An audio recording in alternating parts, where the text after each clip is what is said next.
네, 뉴스 정면 승부 4부입니다. 4부는 국민의힘과 함께 하는데요. 국민의힘이 대변인단을 대폭 강화했습니다. 새롭게 미디어 대변인에 임명된 김준우 아니고요. 이준우 대변인입니다. 대변인님 안녕하세요. 예, 반갑습니다. 김준우 아니고 이준우입니다. 반갑습니다. 그렇게 흔한 이름은 아닌데. 맞아요. 흔하지 않습니다. 이렇게 쌍준우로 방송을 하게 될 줄이야. 예. 저도 가끔 이제 제가 그런 방송 안 했는데 악성 글이 올라온 거 보면 대변인님 얘기 지더라고요. 아, 좋은 글 아닙니까? 좋은 글도 있었을 것 같은데. 네, 뭐 상상에 맡기겠습니다. 근데 원래 대변인 아니셨어요? 그렇죠. 그 전에 이제 지도부 있을 때 대변인 했었을 거예요. 네. 권영석 비대위원장에서 대변인 했었었고 네. 일괄 사퇴를 했었죠. 네. 이제 대변인 새로 당 대표가 새로 선출되면서 네. 그리고 한 보름 지나서 이제 새로 임명이 돼서 뭐 잠깐 이제 포즈, 그러니까 잠깐 휴지기가 있었고 다시 이제 대변인단이 이제 새로 출범하게 됐습니다. 아, 그래서 대변인 재선. 대변인 재선? 네. 뭐 선출된 건 아니고 임명. 네, 임명. 재임명. 네, 임명. 재임명. 네. 네네. 재차 선택된. 예. 네. 근데 대변인과 미디어 대변인으로 나뉜다고 기사를 봤어요. 네네. 이건 좀 설명을 좀 부탁드릴게요. 이 처음에 이제 원래는 대변인이라고 해가지고요. 이제 방송에 나가고 논평 쓰기 다 같이 했었어요. 네.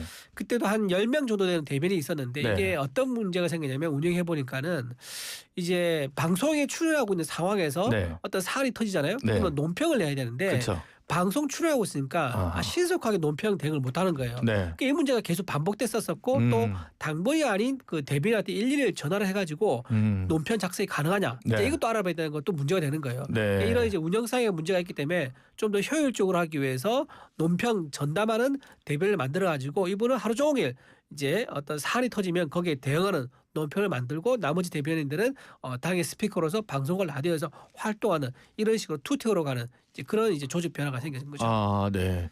그러면 원내에서 있는 대변인들이 더 고생을 많이 하겠네요. 글 쓰는 게 더 힘든 일이니까.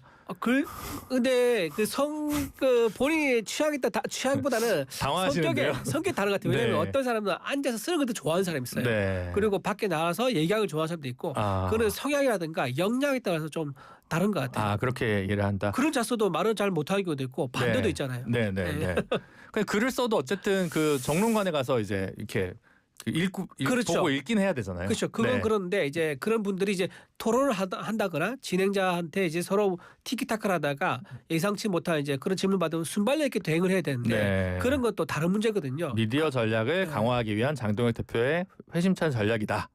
예. 네, 그렇게 이제 이해를 하고. 네. 근데 이제 이게 언론의 관심을 끄는 이유는 네. 사실은 저희도 그런데 이게 장동혁 대표가 얼마 전에 패널 인증제 해야 된다 이런 얘기를 해가지고 이 5명의 대변인을 미디어 전담으로 마킹을 한 게 이 패널 인증제의 실질적 시행 아니냐라고 하는 이제 물음표가 방송가에 돌고 있습니다. 대변인단을 이제 효율적으로 운영하는 것 같고 패널 인증제하고 아무 관계가 없습니다. 지금 이제 이런 건 다만 이런 건 있죠. 이제 우리 이제 국민의힘의 대변이라고 이제 분류가 돼서 방송에 나갔는데 네. 그럼 여야 입장에서 당의 입장을 대변해야 되는데 그러지 않고 상대 정당에 동화돼 가지고 그쪽 입장을 대변한다든가 또는 우리 당원들의 뜻과 다른 반대의 목소리를 낸다든가 하면은 과연 우리가 목소리라고 할 수 있겠느냐. 그래서 당원들도 인정할 수 있는 그런 방송 패널들을 좀 만들어서 활동하도록 하자. 이제 그런 취지가 됩니다. 그럼 뭐 이렇게 뭐 배지 같은 거 주나요? 패널 인증 이렇게.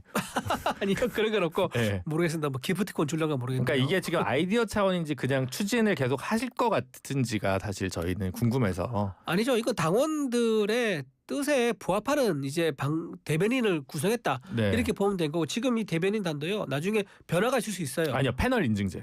패널 인증제 그걸로 끝인 거죠. 이걸로 지금 네. 대변인이 출범했으니까. 네, 네네. 이런 정도로 이해하면 된다. 네, 알겠습니다. 네. 본격적인 현안으로 좀 넘어가 보죠. 내란 재판부 법조계에서도 위헌성 논란이 큽니다. 앞에서 이제 민주당 박주민 의원 이야기 나눠봤는데 국민의힘 뭐 당연히 이거는 반대하는 입장이겠죠? 네, 그렇죠. 저는 인정할 수 없습니다. 네. 네. 뭐 구체적으로 어떤 부분을 가장 주안 있게 반대하고 계신가요? 저는 이제 일단 이제 헌법에 따르면 이제 사건 배당 있지 않습니까? 네. 사건 배당은 사법부 내에서 자율적으로 이루어지도록 하고 있고요. 또 사건을 배당하면 실제로 랜덤으로 무작위로 하도록 되어 있습니다. 그렇게 해야지 재판부가 공정하게 재판을 할 수 있겠죠.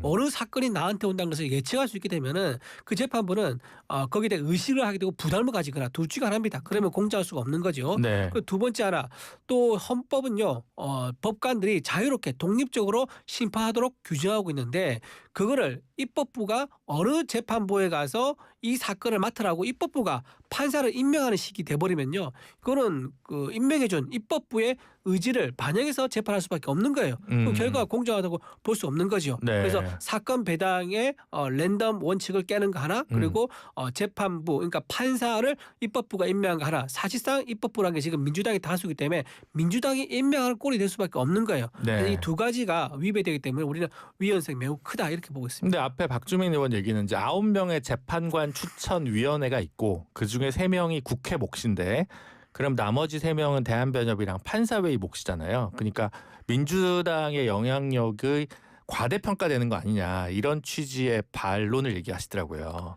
그렇다면 국민의힘의 힘이 국회 몫으로 이제 참여할 수 있습니까? 아니잖아요. 네. 지금 민주당이 전부 다 3명 사실상 조국 혁신들 같이 하겠죠. 네. 그러면 반 이제 야당 국민의힘을 말살시키려는 교섭단체가 아니죠. 정당이 추천한 후보들 그리고 친민주당으로 이제 의심이 되는 그런 변협 단체들 또 학계들 이렇게 해서 9명이 구성된단 말이에요. 저희는 그게 공정하다 볼 수 없는 거죠. 그리고 또 하나 예를 들면 쉽게 얘기하면 이거예요. 한국과 중국이 축구를 하는데 그 심판을요 중국인들로만 추천을 해서 여기서 심판을 골라라라고 하면 그 축구 시합이 공정하겠습니까? 마찬가지로 이 이제 후보 추천위원회는 형식은 갖추고 있지만 그 내용이 공정할 수 자체가 없다. 그렇기 때문에 굉장히 불공정한 후보를 두고 그 중에 고르게 하는 것은 껍데기만 그럴듯하게 보이지만 실제 내용은 그렇지 않다는 겁니다. 네.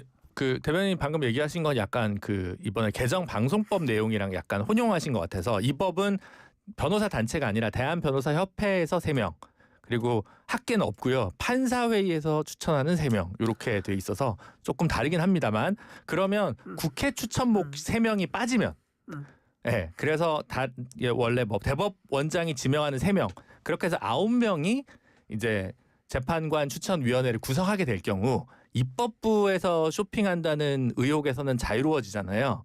그렇게 저희도 그렇게 보지 않습니다. 아 그것도 아니다. 네네. 네. 왜냐하면 입법부 자체가 네. 위헌을 하고 있는 과정인 건데 그걸 어떤 식으로 포장하든 간에 위헌이란 그 본질은 달라지지가 않잖아요. 네. 그런데 그 이제 과정 속에서 일부 이 정도면 공정성이 보장되는 거 아니냐라고 하면서 전체 본질적인 위헌성을 논외로 하는 걸 맞지가 않죠. 그 행위 자체가 위헌이기 때문에요. 네. 그럼 질문을 좀 바꿔보겠습니다. 지금 민주당 쪽에서는 이 내란 특별재판부 말고 다른 사안들도 막 얘기를 하고 있는데 그 중에 하나가 추진이 안 되는 법안으로는 이제 대법관 증원이 있습니다. 대법관 증원을 해서 현행보다 이제 16명을 늘려서 30명으로 맞추겠다. 매년 4명씩 증원하겠다. 이제 이런 안으로 보여요. 안으로 보이는데 지금 이거 관련해 가지고 뭐 예산 문제도 있겠습니다만 또 별개로 대법원에 들어가는 사건이 더 빨리 진행되니까 국민들한테 좋은 빠른 사법 서비스를 제공하는 거 아니냐 이런 이제 긍정적인 부분도 분명 있을 거라고 생각을 하는데 대법관 증원 논쟁에 대해서는 어떤 입장을 가지고 계십니까? 대법관 증원에 대해서는 어느 정도는 늘릴 수 있다라고 저희 그 취지 자체는 공감을 합니다. 네. 이전부터 법사위에서 대법관들 로딩이 많기 때문에 좀 늘려달라는 얘기가 또 대법원 내에서도 그게 있었었거든요. 네. 그래서 나온 얘기가 4명 정도 늘려주면 좋을 것 같다라고 이제 공적 입장을 낸 거죠. 네. 그런데 지금 이제 민주당 안 들어가면요. 네. 지금 30명 얘기했는데 뭐 26명에서 30명 사이라고 합니다. 네. 근데 26명으로 가정하지 않습니까? 네네네. 그러면 이재명 대통령이 네. 임기 내에 임명할 수 있는 대법관이 몇 명인 줄 아세요?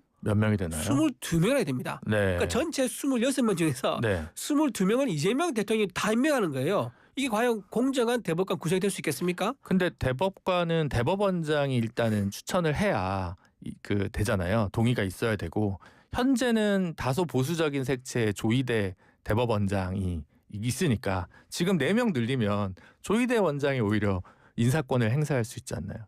아 그렇지 않죠. 왜냐하면 4명 올해만 4명입니까? 네. 내년에도 4명, 네. 그다음에도 4명 이렇게 네. 해서 총 22명까지 늘어났는데 네. 어떻게 조희대 대법까지 계속 있는 것도 아니고요. 물론 그렇긴 하죠. 예. 예. 그리고 조희대 대법관이 마음대로 뭐 할 수 있는 것도 아닙니다. 네. 법과 양심에 따라서 본인이 지금 판단을 하는 건데 그걸 지금 민주당이 원하는 대로 판단 안 해주니까 사실상 탄핵시키겠다 하면서 압박하면서 사퇴를 요구하고 있는 상황이기 때문에 현재 민주당에서 얘기한 대로 이재명 대통령이 자기 이재명 대통령의 이제 영향력에서 22명의 대법관을 만든다는 것은 제가 보기에는 본인의 5개 재판 있지 않습니까? 지금 네. 중중에 있는 5개 재판 이게 나중에 재개될 걸 대비해서 확실하게 이재명 대통령의 사람들로 대법관들을 심기 위한 거 아니겠느냐. 자기 사법 리스크를 줄이기 위한 굉장히 사적인 임명이다. 저는 그렇게 봅니다. 그러면 어쨌든 이번에 그 특검이랑 뭐 정부조직법 관련해서 파기되긴 했지만 이제 두 양당 원내대표끼리 합의를 한번 했었잖아요. 네. 그러니까 뭐 대법관 증원 국민 사법 서비스 개선 차원에서 4명 정도는 괜찮아. 까지는 뭐 3명, 4명 정도까지는 괜찮아. 요렇게까지는 된다. 네. 한 부 정도 늘릴까지는 괜찮다. 그게 이제 대법원의 입장인 거고요. 국민의힘은 거기에 대해서 뭐 확실하게 입장 정한 건 아닙니다. 네. 그래서 어느 정도는 그 선에서는 제 개인적으로는 뭐 나쁘지 않다라고 생각을 좀 합니다. 아, 네. 네네. 그러면 이제 민주당 같은 경우는 또 워낙 요즘 강경 드라이브가 세니까 만약에 협조가 안 되면 그냥 법안 처리를 강행 처리하겠다. 이렇게 이제 이런 선택을 할 수 있지 않습니까? 이렇게 됐을 때 지금 국민의힘은 어떻게 이거에 대응할 것인가? 뭐 이렇게 간단한 문제는 아닙니다만 그렇죠. 어떤 고민을 하고 계신지. 일단 의석수가 정해져 있으니까 원내에서 싸우기는 사실 한계가 있죠. 네. 표결을 붙인다든가 뭐 하면은 결국 필리버스터밖에 할 수밖에 없는데 그걸로는 사실 국민들의 이목을 끌기도 힘듭니다. 네. 그래서 이제 나온 얘기가 거리 투쟁을 해서 여론전을 할 수밖에 없다라는 얘기가 나오는 거고 네. 우리가 그나마 싸워서 이길 수 있는 거는 여론이라 생각하거든요. 네. 실제로 지금 이재명 대통령의 지지율이라든가 민주당의 지지율이 오르락 내리락 하고 있습니다. 계속 움직입니다. 그리고 국민의힘이 어떻게 선명성을 나타내에 따라 가지고 국민의힘에 대한 지지율도 오르락 내리락 합니다.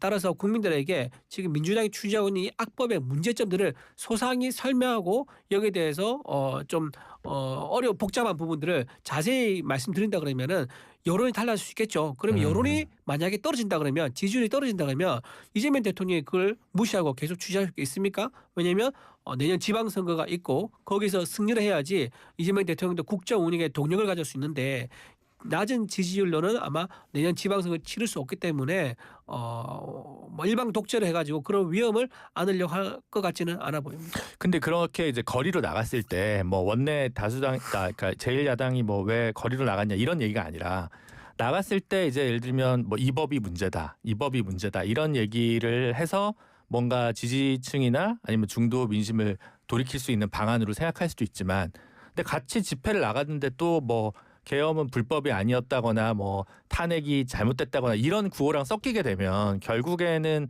그 문제와 관련해서 중도에서 충분한 지지를 못 받을 가능성이 있지 않나요? 이거를 구분해서 나눠 가지고 대응할 수 있는 그런 계획이나 고민은 없으실까요? 그 민주당에서는 거리 투쟁할 때 그렇게 구분을 정확하게 해서 했었나요? 단 한 번도 그렇게 한 적이 없습니다. 아, 네, 그렇죠. 예, 뭐 소고기 수입 반대한다고 뭐 어떤 식으로 했습니까? 이재명 이명박 정권 타도로 갔었습니까? 갔지 않습니까? 네. 세월호 진상 규명도 어떻게 했습니까? 정권 타도로 몰고 갔었어요. 네. 마찬가지인 거죠. 네. 저희가 얘기한 것은 물론 이제 하는 목적은 처음부터 이 악법에 대한 설명이지만 여기에 대해서 이제 많은 국민들이 그럼 그 악법을 추진한 세력이 누구냐라고 물어보게 되면 민주당이 지금 하고 있는 이 무도함에 대해서 설명하지 않을 수 없지 않습니까? 그건 떼기가 오히려 더 어렵겠죠.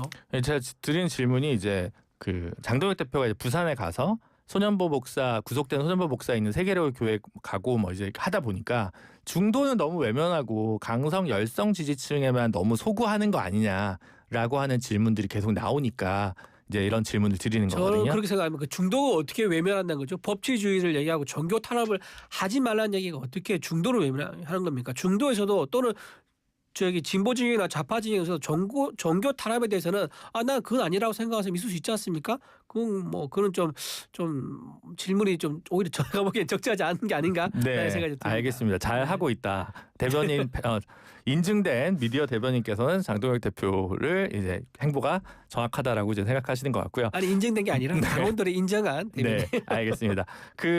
오늘 그 패스트트랙 관련한 선고가 나왔잖아요. 워낙 그 정치인이 물론 이제 황교안 대표 같은 경우 이제는 국민의힘 소속이 아닙니다만 뭐 나경원 원내대표라든가 뭐 많은 국회의원들이나 뭐 전현직 뭐 단체장들이 이런 분들이 이제 선고를 받았는데 이 문제에 대해서는 어떤 당에서는 입장을 가지고 계십니까? 그때 이제 패스트트랙 때문에 한 거 아니겠습니까? 네. 그때 이유가 뭐냐면 선거법 그러니까 위성정당 네. 위성정당 만드는 거 네. 그거 그리고 이제 공수처 만드는 거 이거 네. 두 가지 때문에 우리가 이제 회의장을 점거한다든가 이제 네. 이렇게 했던 거거든요. 네.